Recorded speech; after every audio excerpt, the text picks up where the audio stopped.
नमस्कार।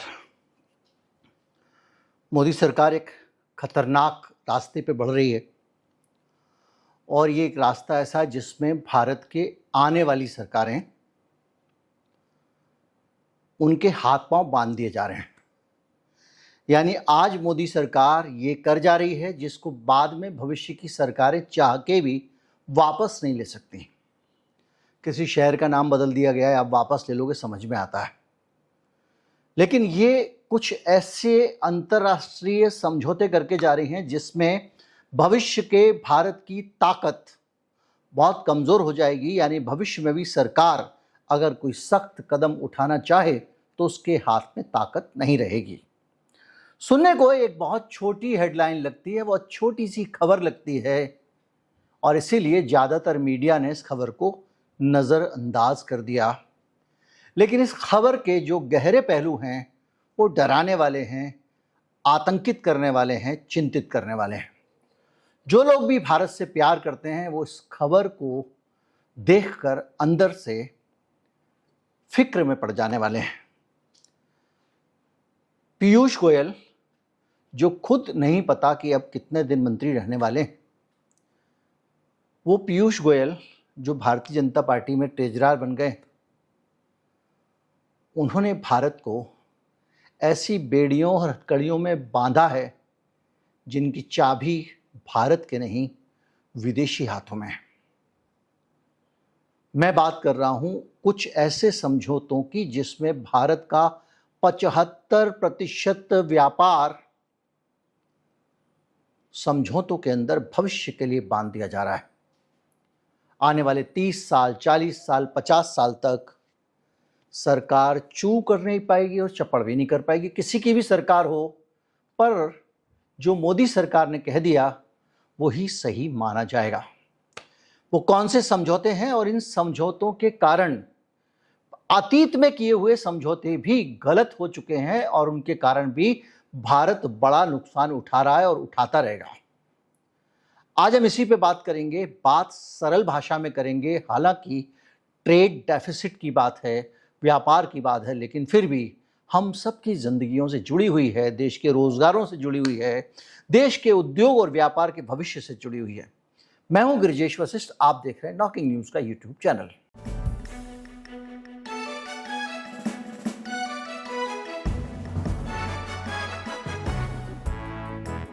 पीयूष गोयल का एक बयान आया है। इस बयान में पीयूष गोयल कह रहे हैं कि आने वाले समय के 75% ट्रेड को भारत सरकार एफटीए के तहत समझौतों में ढालने वाली है। यानी भविष्य में भारत का जो व्यापार होगा 75%, वो व्यापार अब तय हो गया है, उसी के आधार पर होगा। तय हो गया मतलब आज से 10 साल बाद कोई सरकार अगर चीनी पे ड्यूटी कम या ज़्यादा करना चाहे तो उसके हाथ बंधे होंगे। कोई सरकार अगर किसी देश पे नाराज है और उस देश के ऊपर सैंक्शन लगाना चाहे, उसके हाथ बंधे होंगे। कोई सरकार आने वाले समय में अगर उसको लगता है कि भारत का उद्योग परेशान हो रहा है, मान लीजिए कि भारत में चीनी जो है वो बनाने वाली कंपनियां परेशान हो रही हैं क्योंकि विदेशी चीनी सस्ती पड़ रही है, भारत का गन्ना किसान परेशान हो रहा है, तो भी हमारी सरकार उनके इंपोर्ट को रोकने के लिए उसके ऊपर ज़्यादा ड्यूटी नहीं लगा पाएगी, क्योंकि आने वाली सरकारों के बिहाफ पे दस्तखत ये सरकार करके जा रही है। भारत का 75% ट्रेड, ये मैं नहीं कह रहा हूं, पीयूष गोयल का बयान है, अब एफटीए के जरिए होगा। जब आप इन आंकड़ों की बात करते हैं तो आंकड़े कहते हैं कि भैया वापस भी तो हो सकता है। हाँ, वापस करना है, लेकिन आसान नहीं है। भविष्य की सरकारों को अगर इन समझौतों से पीछे हटती हैं तो बहुत बड़ी कीमत चुकानी पड़ेगी। जैसे सेफ गार्ड क्लॉज का इस्तेमाल, जब समझौते होते हैं तो इस समझौते पे कोई मुकर ना जाए, इसलिए कड़ी शर्तें लगाई जाती हैं। आप अगर पीछे हटोगे तो आपको ये जुर्माना देना पड़ेगा, आप पीछे हटोगे तो आपको ये करना पड़ेगा। ये कहलाते हैं सेफ गार्ड क्लॉज। समझौतों की अगर समीक्षा करना चाहते हो तो आपको उस देश के साथ नए सिरे से दोबारा से बातचीत करनी पड़ेगी, और जो देश फायदे में होगा वो देश आपके साथ बातचीत में क्या शर्तें रखेगा आप कल्पना कर सकते हो। और किसी भी चरम स्थिति में अगर आप निकलोगे तो बहुत मुश्किल होगी। किसी भी तरह की इंपोर्ट ड्यूटी को बदलने की ताकत ना हिम्मत आने वाली सरकार में नहीं होगी, और ये इसको भारत के अंदर इस समझौतों को एक्सपोर्ट अपॉर्चुनिटी के नाम पे बेचा जा रहा है। ये कहा जा रहा है कि भारत का माल विदेश जाने का रास्ता खुल गया है। भारत जिस देश के साथ भी एफडीए करता है उस एफटीए में ये तय होता है कि कुछ माल हमारा आपके यहाँ जाएगा बगैर टैक्स के या निर्धारित कम टैक्स पे, नाम मात्र के टैक्स पे, और कुछ माल आपका यहाँ आएगा। ब्रिटेन के साथ जो अभी समझौता हुआ उसका सबसे ताज़ा उदाहरण है उनकी शराब, और वो शराब जैसे जैसे भारत में आती जा रही है भारत की शराब के ऊपर सवाल उठने लगे हैं। खुद भारत सरकार ने कहा है कि ये जो है फ्लेवर्ड स्पिरिट है, ना कि शराब है। जो भारत के पॉपुलर ब्रांड थे ये शराब है ही नहीं, ये अल्कोहल के अंदर फ्लेवर मिला दिया गया है। यानी एक सीधी करारी मार, लोग विदेशी शराब खरीद सकते हैं क्योंकि अब ब्रिटेन की शराब कम टैक्स के साथ आएगी। ये मैं आपको एक उदाहरण दे रहा हूं। ये चीजें बताती हैं कि किस तरह से भारत लगातार एक खतरनाक मोड़ पे जा रहा है, और भारत का 75% व्यापार अगर इसी तरह होगा तो सोचिए क्या होगा। भविष्य में आप नहीं जानते कि आपका एक्सपोर्ट ज्यादा होगा या इंपोर्ट ज्यादा होगा, क्योंकि अतीत के हम समझौते बताते हैं। अतीत में हमने जो समझौते किए उन समझौतों में हमने बहुत बड़ा नुकसान उठाया, हम भेज कुछ नहीं पाए, आ बहुत गया। क्यों? क्योंकि भारत की नीतियां, अंधाधुंध बिजली के दाम, बिजली पूरे सेक्टर, एनर्जी सेक्टर पे कुछ ऐसे उद्योगपतियों का काबिज होना जो बिजली के दाम को बढ़ाए जा रहे हैं, और जब हर चीज़ की दाम बढ़े होंगे, टैक्सेशन ज़्यादा होगा तो उत्पादन भी महंगा होगा। जब उत्पादन महंगा होगा तो वो देश ये तो वादा कर रहा है कि आपके साथ में जब आपका माल जाएगा तो उस पर टैक्स नहीं लगाएगा, लेकिन दुनिया के दूसरे देश अगर कम्पिटिटिव रेट पे सामान देंगे तो आपका भारी नुकसान हो चुका होगा। मैं आपको कुछ उदाहरण दे रहा हूं जो पहले के हैं। जैसे पहले आसियान का समझौता हुआ था जिसमें दक्षिण कोरिया और जापान जैसे साझेदारों के साथ हमने समझौते किए थे, और इसके अनुभव को लेकर हम आज तक टेंशन में हैं। यानी सीधे सीधे देखा जाए तो जो सीएपीए के बारे में जो विश्लेषण आया था वो ये कहता है कि 2023-24 में भारत ने दक्षिण कोरिया से, देखिए ट्रेड बैलेंस समझिएगा, 21.13 अरब डॉलर का आयात किया, जबकि निर्यात केवल 6.41 अरब डॉलर का था। यानी हमसे करीब करीब 3.5 गुना माल हम कोरिया से मंगा रहे हैं, और ये समझ लीजिए कि उसका 1/3 भी से भी कम 30% के करीब माल हम भारत से भेज रहे हैं। यानी ये जो एफटीए किया है, इस एफटीए का फायदा कोरिया को मिल गया, हमको नहीं मिला।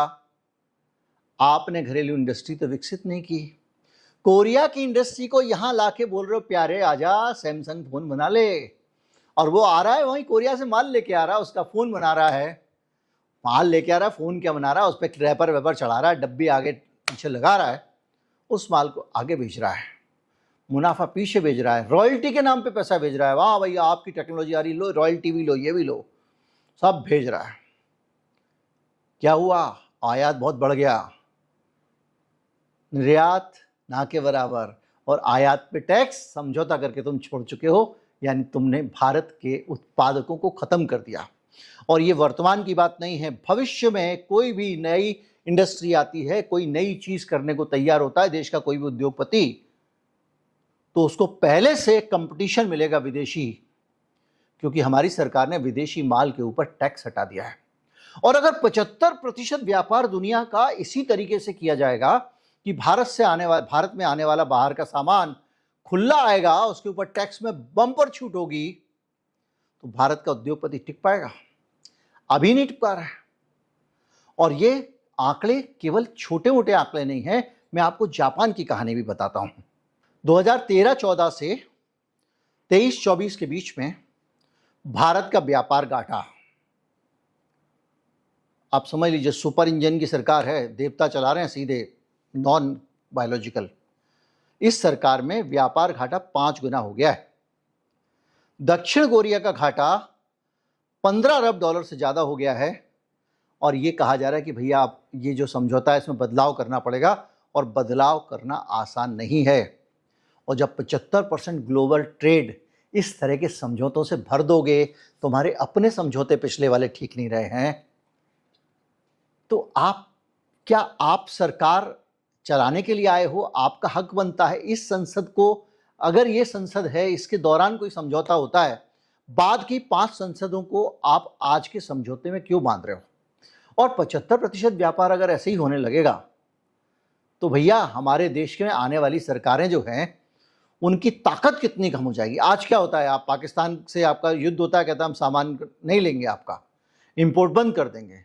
लेकिन भारत के 75% देशों के साथ में कर लोगे, कल के दिन मान लीजिए दक्षिण कोरिया जो है वो आपके साथ कुछ हो, आपके खिलाफ कुछ करने लग जाए, अब आपका एफटीए बना हुआ है, या ब्रिटेन है अमेरिका के साथ चला जाए, अमेरिका के ऊपर सैंक्शन लगाए आपके ऊपर, तो आप तो फंस गए ना।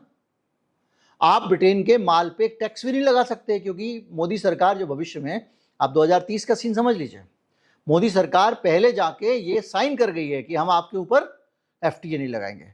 लेकिन ये जो चीजें मैं बता रहा हूं, ये निश्चित तौर पे एफटीए की बहुत सारी टर्म्स हैं, उन सब चीजों को अंदर गए बगैर बहुत स्पेसिफिक बात करना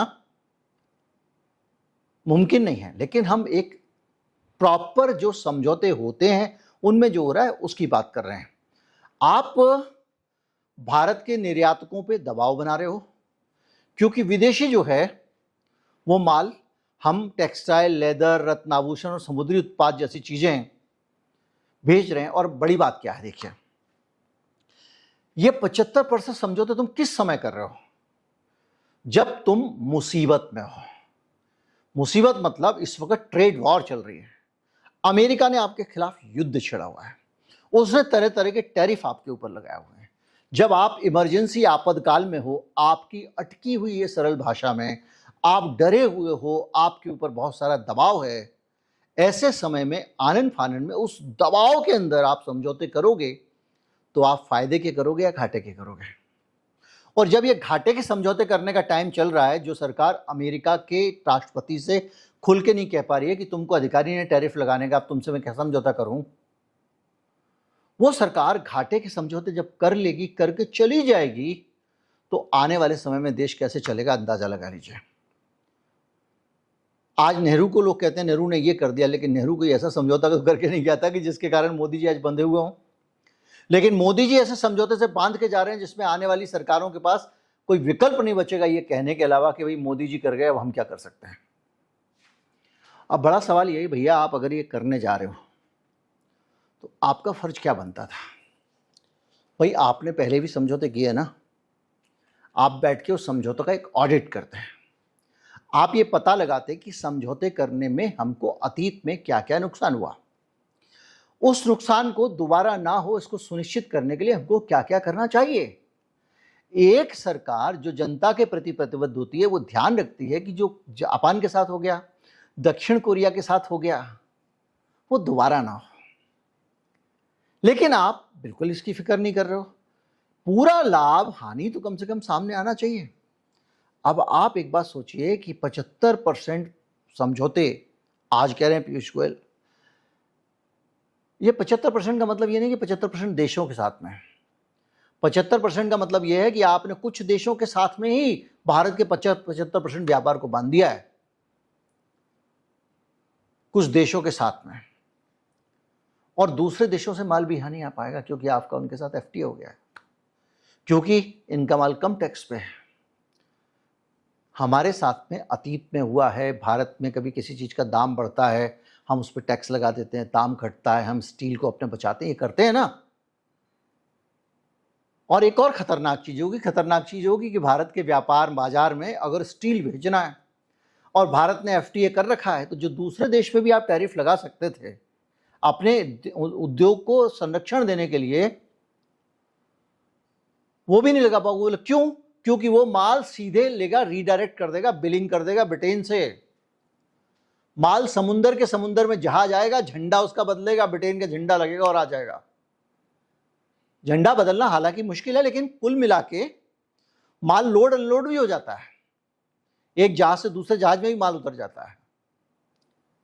तो ये अपने आप में सीधी सी बात ये है कि बाजार खोलना भाई साहब आसान है, इसको कंट्रोल करना बहुत मुश्किल होता है। और ये पूरी तरह से खतरनाक स्थिति है। जो सरकार समझौता करे, कुल सीधी सी बात ये है, सारी तकनीकी चीज़ों को हटा दो, कि सरकार ने आने वाले समय के लिए, जो आने वाली सरकार है, उनके हाथ काट दिए हैं, उनकी तरफ से अपने हाथ कटवा लिए हैं। और ये चीज़ भारत को आने वाले कई दशक तक परेशान करेगी। और ये पक्का मान के चलिए कि जो जो एफटीए आप कर रहे हो आज की तारीख में, वो सारे एफटीए कामयाब तो नहीं होने वाले हैं।